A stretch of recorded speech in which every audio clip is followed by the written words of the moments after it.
भूमंडलीकृत विश्व का बनना हमारा चौथा पाठ है। भू यानी पृथ्वी और मंडलीकृत यानी मंडल की तरह कार्य करना। एक क्षेत्र, मंडल मतलब होता है क्षेत्र, पूरी पृथ्वी एक क्षेत्र की भांति एक रूपता आ जाए उसमें और उस रूप में वह व्यवहार करने लगे। जैसे हम अपने शहर, अपने गांव, अपने देश में रहते हैं, कहीं आने जाने व्यापार करने की हमें स्वतंत्रता होती है, उस तरह अगर पूरा विश्व व्यवहार करने लगे तो उसको हम कहते हैं भूमंडलीकरण यानी भूमंडलीकृत की तरफ बढ़ना। इसके लिए हम आधुनिक समय में एक शब्द देते हैं वैश्वीकरण। वैश्वीकरण या अर्थात विश्व के एकीकरण की प्रक्रिया। अब एकीकरण क्या है? पूरे विश्व के जो लोग हैं, समाज है, उसमें इनमें आर्थिक, राजनीतिक, सांस्कृतिक एकता आए और जुड़े हुए महसूस करें तो उसको हम कहते हैं एकीकरण। लेकिन जब वैश्वीकरण अभी आधुनिक रूप में इसकी जो चर्चा होती है उसमें मुख्य रूप से आर्थिक तत्वों को ही शामिल किया जाता है। ध्यान रहे, वैश्वीकरण में आर्थिक तत्वों को ही हम सम्मिलित करते हैं। जैसे आर्थिक तत्व क्या है? व्यापार, रोजगार, पूंजी विनिमय इत्यादि। लेकिन यह जो भूमंडलीकरण है यह आज से नहीं, प्राचीन समय से ही चल रही है और यह एक प्रक्रिया है, आगे भी ये चलती रहती रहेगी। तो जब प्राचीन काल में या उसके पहले जब आदिम युग था तो उस समय तो मनुष्य आत्मनिर्भर था, उसकी आवश्यकताएं सीमित थीं। लेकिन जैसे जैसे वह सभ्य होता गया उसकी आवश्यकताएं बढ़ती गईं और उत्पादन करने लगा, तो अपने उत्पादन को एक दूसरे से बदलने के लिए भी अर्थात व्यापार की शुरुआत हो गई। अब वह व्यापार के लिए एक जगह से दूसरे जगह आना जाना, अपने अच्छे जीवन के तलाश के लिए आवाजाही उसकी शुरू हो गई। तो यह आवाजाही केवल एक क्षेत्र तक सीमित नहीं रही, बल्कि एक देश से दूसरे देश तक वो मार्ग अपनाने लगे व्यापार के, और ऐसे व्यापार चलने लगा। तो ये प्राचीन काल में ही एक चर्चित मार्ग है, रेशम मार्ग, जिसको सिल्क रूट भी कहते हैं। या चीन और भारत से यहाँ से व्यापारी अपना सामान लेकर के जाते और यूरोप, पश्चिम एशिया के देशों तक को बेचते थे और वहाँ से अपना सामान लेकर के यहाँ आते थे। ऐसे और भी मार्ग थे, लेकिन चूँकि उस समय प्राचीन समय में भारत और चीन यह व्यापार के केंद्र थे। जो आज वैश्विक अर्थव्यवस्था का केंद्र यूरोप और अमेरिका की तरफ है, उस समय ये केंद्र थे चीन और भारत।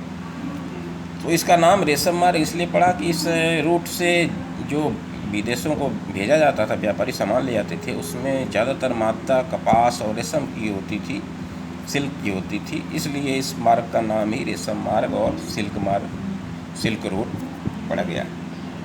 इससे और सारी वस्तुएं भी, जैसे भारत से मसाले दूसरे देशों को, यूरोप और अफ्रीका को भेजे जाते थे, पश्चिम एशिया में भेजे जाते थे।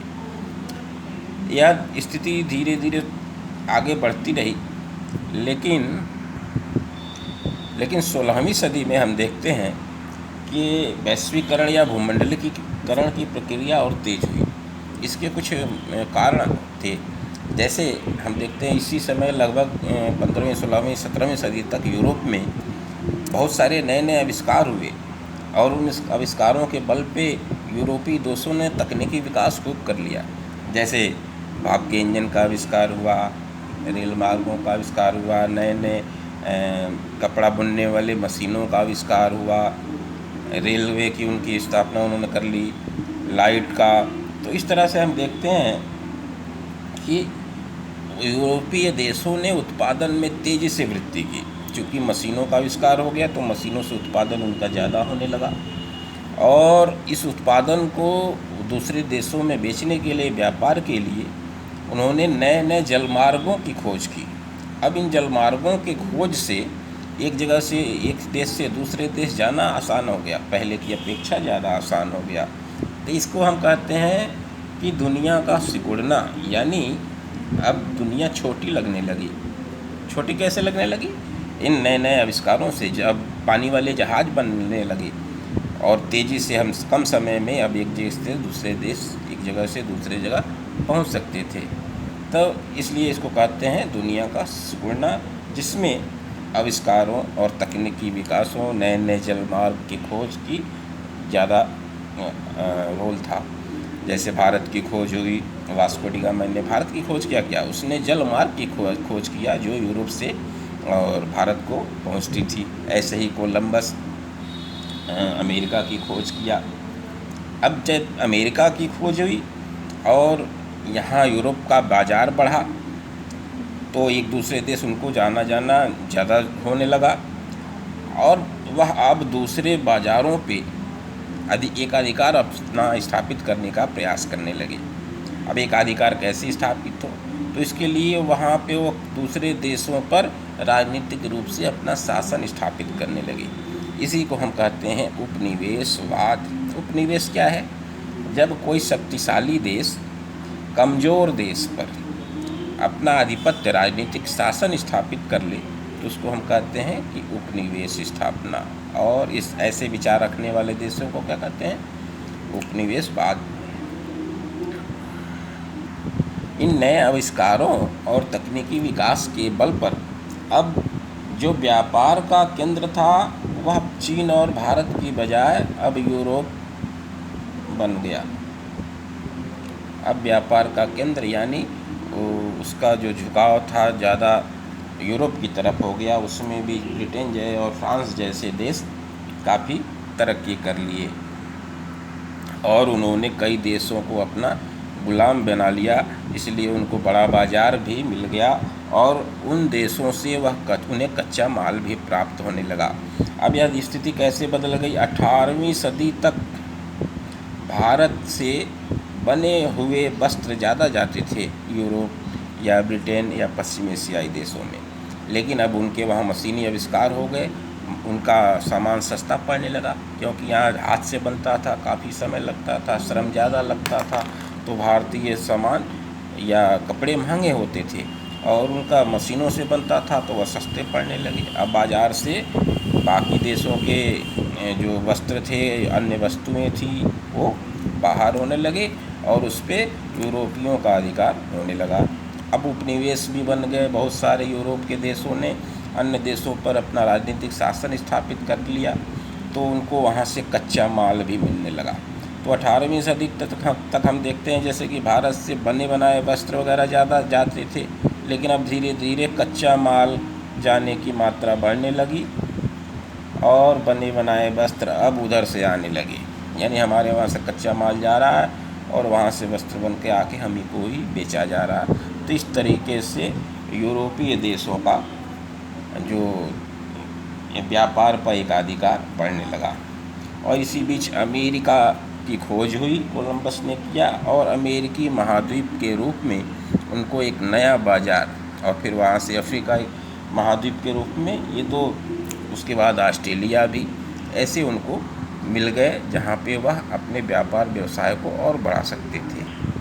अब अन्य देशों पे अपना उपनिवेश स्थापित करने के बाद उनके उत्पादन में बहुत तेज़ी से वृद्धि हुई और फिर इन देशों ने, जैसे अमेरिका और अफ्रीका, एक बड़ा विस्तृत एरिया इनको मिल गया इनकी खोज के बाद, जहाँ यूरोप से बहुत सारे लोग जाकर बसने लगे अपना व्यापार करने के उद्देश्य से। वहाँ के लोगों को ज़बरदस्ती अपने आर्थिक क्रियाओं में शामिल करने लगे तो उनको मज़दूरों की आवश्यकता महसूस हुई। अब नए नए क्षेत्रों में जिनसे हम काम कराया जा सके, तो इसके लिए वो भारत तथा अन्य अपने गुलाम देशों से मज़दूरों को ले जाते जो बागान में, खेतों में काम करते थे। जैसे तुमने वेस्ट इंडीज़ के क्रिकेट में नाम सुना होगा, राम नरेश सरवन, शिव नारायण चंद्रपाल, ये नाम सुनने से कैसे भारतीय नाम महसूस होते हैं। तो यहाँ भारत से जो मज़दूर गए वहाँ जा कर के बस गए, अब उन्हीं के ये वंशज हैं। अभी भी वेस्ट इंडीज़ की एक टीम में दिनेश रामदीन विकेट कीपर है, खेलता है, देखो उसका भी नाम भारतीय नामों की तरह है। तो यहाँ से लोग जाके भारत से लिया जाया जाता था गुलामों को, मज़दूरों को, मॉरिशस, फिजी, गुयाना, इन सब देशों में वहाँ के बागानों में, खदानों में, खेतों में काम कराया जाता था। तो ऐसे ही एक मज़दूर थे गिरमिटिया मज़दूर। गिरमिट से बना है। गिरमिट एक समझौता पत्र होता था, उसको कहते थे, जो मज़दूर से जिस पे हस्ताक्षर कराया जाता था उस पत्र को ही हम अनुबंध पत्र भी कहते हैं, उसको गिरमिट नाम दिया गया। और जो मज़दूर उस गिरमिट पे साइन करता था, हस्ताक्षर करता था, उसको गिरमिटिया मज़दूर कहा जाता था और वह अन्य देशों को भेजा जाता था। तो ये रोज़गार की तलाश में जाने लगे। तो इस प्रकार हम देखते हैं कि धीरे धीरे एक विश्व अर्थव्यवस्था का उदय होता है और यह 19वीं सदी तक आते आते विश्व अर्थव्यवस्था अपने स्पष्ट रूप में दिखाई देने लगती है। जब यहाँ का एक देश का व्यक्ति दूसरे देश में जाके रोज़गार कर रहा है, एक देश का व्यक्ति दूसरे देश में जाके अपना निवेश कर रहा है, अपना आवास बना रहा है, तो इस प्रकार हम देखते हैं एक दूसरे देश में आना जाना तेज़ी से शुरू होने लगा और आवाजाही ये बढ़ने लगी और एक विश्व अर्थव्यवस्था का उदय हुआ। इस अर्थव्यवस्था में 3 तरह के प्रवाह होते हैं। हम इसको देखते हैं तो 3 प्रवाह मतलब आवाजाही या एक देश से दूसरे देश की तरफ वस्तुओं का, श्रम का, पूंजी का जाना, उसको प्रवाह कहते हैं। तो यह विश्व अर्थव्यवस्था में 3 तरह के प्रवाह होते हैं।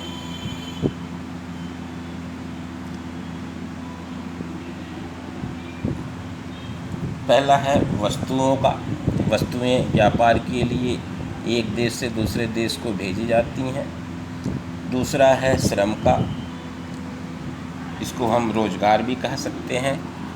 व्यक्ति श्रम के लिए, रोज़गार के लिए एक जगह से दूसरे जगह, एक देश से दूसरे देश को जाता है। तीसरा है पूंजी का। यह 3 तरह के प्रवाह। पूंजी कैसे?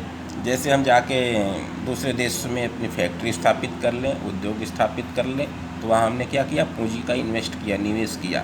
जैसे आजकल तमाम विदेशी कंपनियाँ भारत में, चीन में अपनी इकाई स्थापित करती हैं और यहाँ पे उत्पादन करती हैं। कंपनी का मालिक वहाँ का है, दूसरे देशों का, लेकिन उत्पादन वो यहाँ कर रहा है। तो यह प्रवाह है, एक आवाजाही, एक जगह से दूसरे जगह वस्तुओं का, श्रम का और पूंजी का प्रवाह होने लगा। अब इस वस्तुओं के प्रवाह को एक रूप में ऐसे देखो, जैसे ब्रिटेन में उस समय औद्योगिक उत्पादन पे ज़्यादा जोर था, क्योंकि वहाँ पे नए नए आविष्कार और तकनीकी विकास तीव्र गति से हुए थे।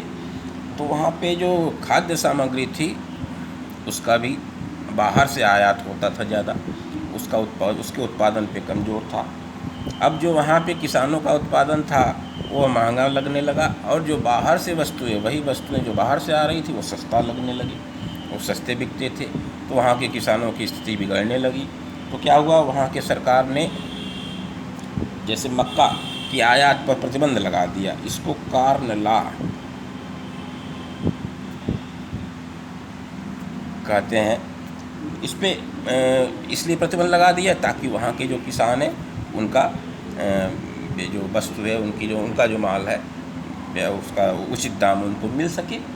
लेकिन अब इस कार्न लॉ का उसी के देश ब्रिटेन के ही उद्योगपतियों ने, जो व्यापार में सम्मिलित रहते थे, एक देश से दूसरे देश तो व्यापार करते थे, उन्होंने विरोध करना शुरू कर दिया और इस विरोध के कारण इस कार्न लॉ को वापस भी लेना पड़ा। इस प्रकार हम देखते हैं तो 20वीं सदी के प्रारंभ तक ही एक पूर्ण रूप से वैश्विक अर्थव्यवस्था का उदय हो चुका है। जैसे जब विश्व के यूरोप के देशों ने अफ्रीका पे अधिकार कर लिया, तो चूँकि अफ्रीका के लोग इतने पुराने अवस्था में थे कि वे वेतन या पैसे पे काम करने का विचार भी नहीं करते थे, सोचते भी नहीं थे। वहाँ के लोग खेती और पशुओं पे उनका जीवन आधारित था और उससे आगे वो सोचते भी नहीं थे। वहाँ के लोगों को नौकरी के लिए तैयार करना एक बहुत मुश्किल कार्य था। तो इसके लिए भी बाहर के देशों से वहाँ मजदूर ले जाए जाने लगे। लेकिन अन्य भी तरीके अपनाए यूरोपियों ने कि वहाँ के लोगों को हम वेतन पे काम करने के लिए मजबूर कर सके। चूँकि जब तक उनके पास पैसा नहीं होगा वे दूसरे देशों का सामान भी नहीं खरीद पाएंगे। इसके लिए उनको रोज़गार करना आवश्यक था और उनके लिए पैसे की अभी कीमत कुछ थी नहीं, क्योंकि वो अभी अपने खेती और उस काम में ही लगे रहते थे। लेकिन इसी बीच एक और घटना हुई जिसकी वजह से उनको अफ्रीका के निवासियों की अर्थव्यवस्था में और रहन सहन के ढंग में एक व्यापक बदलाव लाया। यह छोटी सी घटना उनके जीवन में और यूरोप के जो व्यापारी थे उनके हित में उस घटना ने काफ़ी बदलाव किया। जैसे वहाँ पे एक रिंडर पेस्ट नामक बीमारी दक्षिण अफ्रीका के पशुओं में एक बीमारी फैल गई, जिसको मवेशी प्लेग या रिंडर पेस्ट कहा जाता है। यह कहा जाता है कि यह जो 1890 के आसपास अन्य देशों के जो व्यापारी थे उनके माध्यम से ही यह अफ्रीका में फैला, जो भारत से और अन्य देशों से अपने मांसाहार के लिए पशुओं को लाते थे, उनके द्वारा यह बीमारी अफ्रीका में फैली। और इस बीमारी का इतना असर हुआ कि अफ्रीका के लगभग 90% पशु इस बीमारी से मर गए। अब इतनी बड़ी मात्रा में जब पशु मर गए और वहाँ के लोगों का जो मुख्य व्यवसाय था पशुओं पर ही निर्भर था, उन्हीं की पशुपालन में ही वो लगे रहते थे, तो उनको अब मजबूरी में अन्य रोजगारों की तरफ देखना पड़ा और यूरोपियों के उद्योगों में उनको काम करना पड़ा। यूरोपी भी यही चाहते थे। तो बाकी जो 10% मवेशी बचे थे, यूरोपी व्यापारियों ने उनको भी मारना शुरू कर दिया या तो उनको अपने कब्जे में ले लिया। और यह आगे चलकर दक्षिण अफ्रीका की अर्थव्यवस्था में और वहाँ के लोगों के रहन सहन में काफ़ी बदलाव किया इस बीमारी ने। इसलिए इसका इस चैप्टर में चर्चा है रेंडर पेस्ट या मवेशी प्लेग, जो पशुओं की एक बीमारी थी और यह बाकी देशों से ही अफ्रीका में फैला था। इस प्रकार हम देखते हैं तो प्रथम विश्व युद्ध जो 1914 में शुरू हुआ, विश्व युद्ध तक पूरा विश्व एक वैश्विक अर्थव्यवस्था से जुड़ गया था। अर्थात एक दूसरे के व्यापार में वे ऐसे जुड़े हुए थे कि एक जगह का प्रभाव अब दूसरे देश में उसका पड़ने लगता था। इसी को हम विश्व अर्थव्यवस्था या वैश्विक अर्थव्यवस्था कहते हैं। तो प्रथम विश्व युद्ध 1914 में शुरू हुआ, 18 तक चला। इसमें दो ग्रुप थे, एक तरफ ब्रिटेन, फ्रांस और रूस थे, तो दूसरी तरफ धुरी शक्तियाँ थीं, जर्मनी, हंगरी, ऑस्ट्रिया, तुर्की। यह विश्व युद्ध मुख्य रूप से यूरोप में ही लड़ा गया, लेकिन यूरोप के इस घटना का प्रभाव पूरे विश्व पर पड़ा और इसको हम आगे देखते हैं अभी। लेकिन इसमें बताया जाता है कि लगभग 90 लाख मरे लोग, 2 करोड़ के लगभग घायल हुए।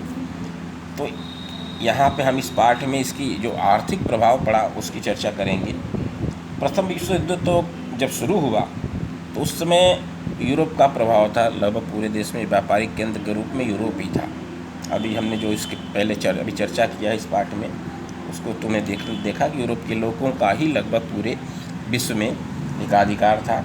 अमेरिका अब धीरे धीरे प्रगति कर रहा था, क्योंकि यूरोप के तमाम लोग वहाँ जाके बस गए थे। अब वह अमेरिकी बन चुके थे और वह व्यापार व्यवसाय में धीरे धीरे अमेरिका को तरक्की पे ला रहे थे। इस युद्ध ने अमेरिका को एक नया मौका दिया, चूँकि इसमें अमेरिका नहीं शामिल था।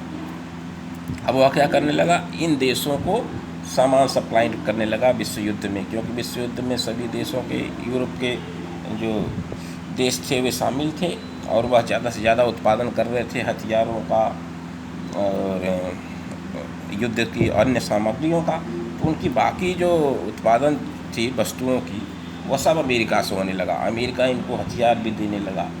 तो इस तरह से विश्व युद्ध जब समाप्त हुआ तब तक एक अमेरिका महाशक्ति के रूप में उभरने लगा। उसकी अर्थव्यवस्था तेज़ी से प्रगति की।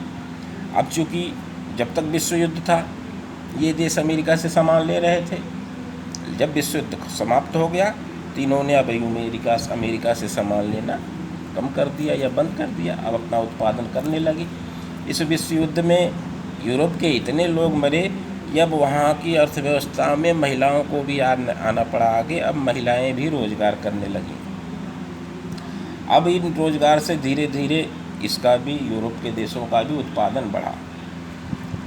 अब लेकिन धीरे धीरे उत्पादन इतना बढ़ने लगा कि अब उसका अंतर्राष्ट्रीय मार्केट में भाव कम मिलने लगा। युद्ध काल में जो नई नई उद्योग स्थापित हुए थे, अब उत्पादन उनका वैसे ही रहा, लेकिन उनकी अब विश्व युद्ध समाप्त होने से मांग में कमी हो गई।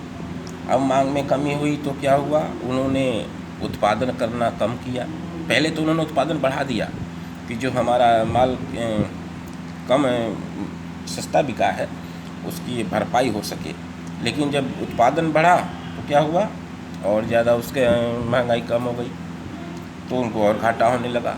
तो फिर क्या किया उन्होंने, रोज़गार अपना जो छँटनी शुरू कर दिया कर्मचारियों की, अर्थात एक तरफ तो मांग में कमी हुई,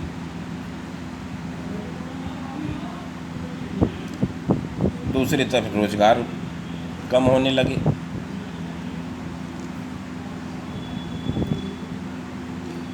अब 1929 ईस्वी तक आते आते ये रोज़गार में कमी इतनी होने लगी कि वह एक मंदी का दौर शुरू हो गया।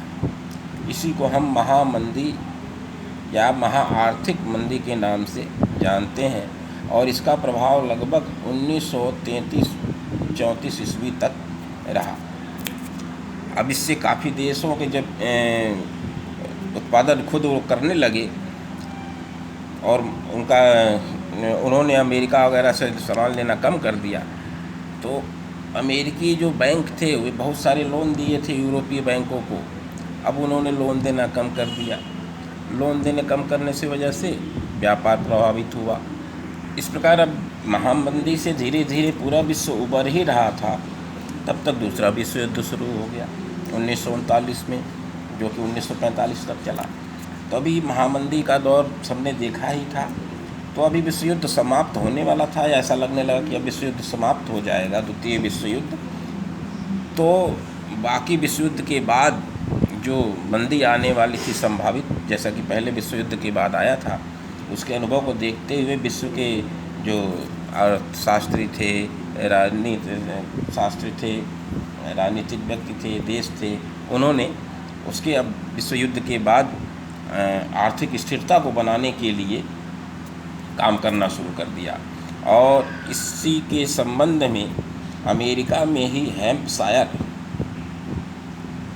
हैम्पशायर में एक ब्रेटन वुड्स जगह है, ये मूलतः एक बिल्डिंग का नाम है।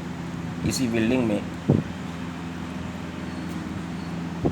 एक सम्मेलन हुआ, कब, 1944 ईस्वी में। 1944 ईस्वी में ब्रेटन वुड्स सम्मेलन के नाम से इसको हम जानते थे, जिसका उद्देश्य यही था कि जो विश्व युद्ध के बाद अस्थिरता उत्पन्न होती है आर्थिक, उसको कैसे रोका जाए और कैसे उसमें रोज़गार कायम रखने के लिए कोई उपाय किया जाए।